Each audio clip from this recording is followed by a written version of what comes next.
Our motivations are unbelievably interesting. I mean, I've been working on this for a few years, and I just find the topic still so amazingly engaging and interesting. So I want to tell you about that. The science is really surprising. The science is a little bit freaky, okay? We are not as endlessly manipulable and as predictable as you would think. There's a whole set of unbelievably interesting studies. I want to give you two that call into question this idea that if you reward something, you get more of the behavior you want. If you punish something, you get less of it. So let's go from London to the mean streets of Cambridge, Massachusetts, in the northeastern part of the United States. And let's talk about a study done at MIT, Massachusetts Institute of Technology.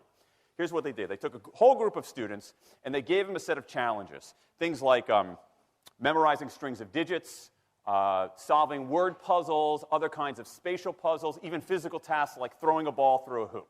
Okay, they gave them these challenges, and they said to incentivize their performance, they gave them 3 levels of rewards. Okay? So if you did pretty well, you got a small monetary reward. If you did medium well, you got a medium monetary reward. And if you did really well, if you were one of the top performers, you got a large cash prize. Okay? We've seen this movie before. This is essentially a typical motivation scheme within organizations, right? We reward the very top performers, we ignore the low performers, and the other folks kind of in the middle. Okay, you get a little bit. So what happens? They do the test, they have these incentives. Here's what they found out. 1, as long as the task involved only mechanical skill, bonuses worked as they would be expected. The higher the pay, the better their performance. Okay, that makes sense. But here's what happens.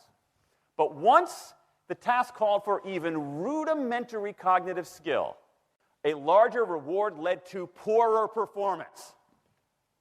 Now, this is strange, right? A larger reward led to poorer performance? How can that possibly be? Now, what's interesting about this is that these folks here who did this are all economists, 2 at MIT, 1 at the University of Chicago, 1 at Carnegie Mellon, okay, the top tier of the economics profession.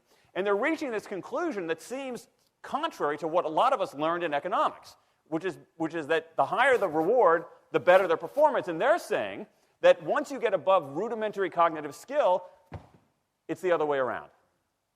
Which seems like this kind of, the idea that these rewards don't work that way seems vaguely left-wing and socialist, doesn't it? It's kind of this kind of weird socialist conspiracy. For those of you who have those conspiracy theories, I want to point out the notoriously left-wing socialist group that financed the research, the Federal Reserve Bank. So this is the mainstream of the mainstream coming to a conclusion that's quite surprising, seems to defy the laws of behavioral physics. So this is strange. It's strange finding. So what do? They say, this is freaky. Let's go test it somewhere else. Maybe that $50 or $60 prize isn't sufficiently motivating for an MIT student, right? So let's go to a place where $50 is actually more significant relatively. Right? So let's take the experiment. We're going to go to Madurai, India, rural India, where $50, $60, whatever the number was, is actually a significant sum of money. So they replicated the experiment in India roughly as follows. Small rewards, the equivalent of 2 weeks' salary. Small performance, low performance, 2 weeks' salary. Medium performance, about a month's salary. High performance, about 2 months' salary. Okay, so those are real good incentives. Okay, so you're going to get a different result here. Well, what happened, though, was that the people offered the medium reward did no better than the people offered the small reward. But this time around, the people offered the top reward. They did worst of all. Higher incentives led to worse performance. What's interesting about this is that it actually isn't all that anomalous. This has been replicated over and over and over again by psychologists, by some extent by sociologists, and by economists, over and over and over again. For simple, straightforward tasks, those kinds of incentives, if you do this, then you get that, they're great. For tasks that are algorithmic, set of rules where you have to just follow along and get a right answer, if-then rewards, carrots and sticks, outstanding. But when the task gets more complicated, when it requires some conceptual, creative thinking, those kinds of motivators demonstrably don't work. In fact, money is a motivator at work, but in a slightly strange way. If you don't pay people enough, they won't be motivated. What's curious about, there's another paradox here, which is that the best use of money as a motivator is to pay people enough to take the issue of money off the table.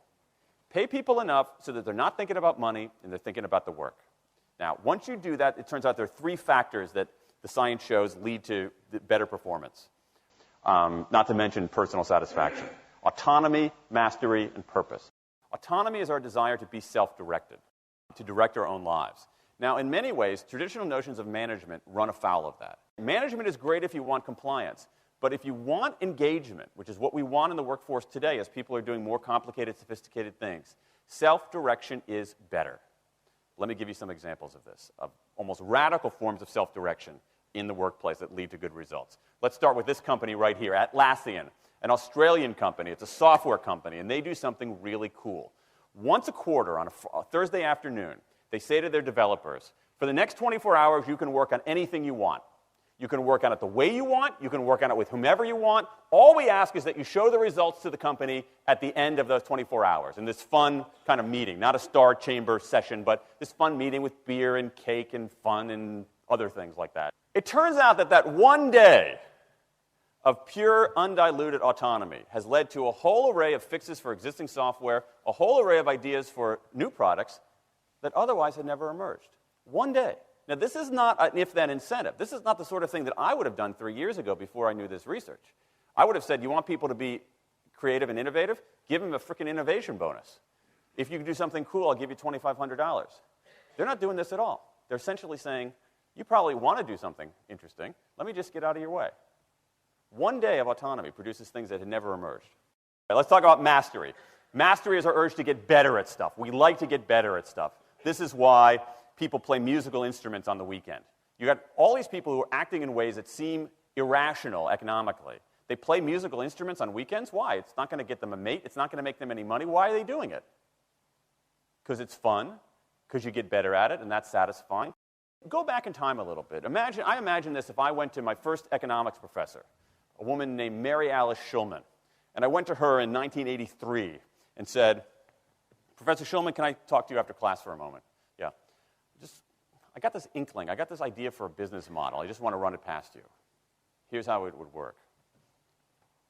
You get a bunch of people around the world who are doing highly skilled work, but they're willing to do it for free and volunteer their time, 20, sometimes 30 hours a week. Okay, she's looking at you somewhat skeptically there. Oh, but I'm not done. And then what they create, they give it away rather than sell it. It's going to be huge. I mean, she truly would have thought I was insane. Okay, it seemed to fly in the face of so many things. But what do you have? You have Linux powering 1 out of 4 corporate servers in Fortune 500 companies, Apache powering more than the majority of web servers, Wikipedia. What's going on? Why are people doing this? Why are these people, many of whom are technically sophisticated, highly skilled people who have jobs? Okay, they have jobs. They're working at jobs for pay, doing sophisticated technological work. And yet, during their limited discretionary time, they do equally, if not more, technically sophisticated work, not for their employer, but for someone else for free. That's a strange economic behavior. Economists who look into it, why are they doing this? It's overwhelmingly clear. Challenge and mastery, along with making a contribution. That's it. What you see more and more is a rise of what you might call the purpose motive, is that more and more organizations want to have some kind of transcendent purpose, partly because it makes coming to work better, partly because that's the way to get better talent. And what we're seeing now is, in some ways, when the profit motive becomes unmoored from the purpose motive, bad things happen. Bad things ethically sometimes, but also bad things just like not good stuff, like crappy products, like lame services, like uninspiring places to work. That when the profit motive is paramount, or when it becomes completely unhitched from the purpose motive, it's just, people don't do great things. More and more organizations are realizing this and sort of disturbing the categories between what's profit and what's purpose. And I think that actually heralds something interesting. And I think that organizations that are flourishing, whether they're profit, for-profit, or somewhere in between, are animated by this purpose motive. Let me give you a couple of examples. Here's the founder of Skype. He says, our goal is to be disruptive, but in the cause of making the world a better place. Pretty good purpose. Here's Steve Jobs. I want to put a ding in the universe. All right? That's the kind of thing that might get you up in the morning and racing to go to work. So I think that we are purpose maximizers, not only profit maximizers. I think the science shows that we care about mastery very, very deeply. And the science shows that we want to be self-directed. And I think that the big takeaway here is that if we start treating people like people and not assuming that they're simply horses, slower, smaller, better-smelling horses, if we get past this kind of ideology of carrots and sticks and look at the science, I think we can actually build organizations and work lives that make us better off, but I also think they have the promise to make our world just a little bit better.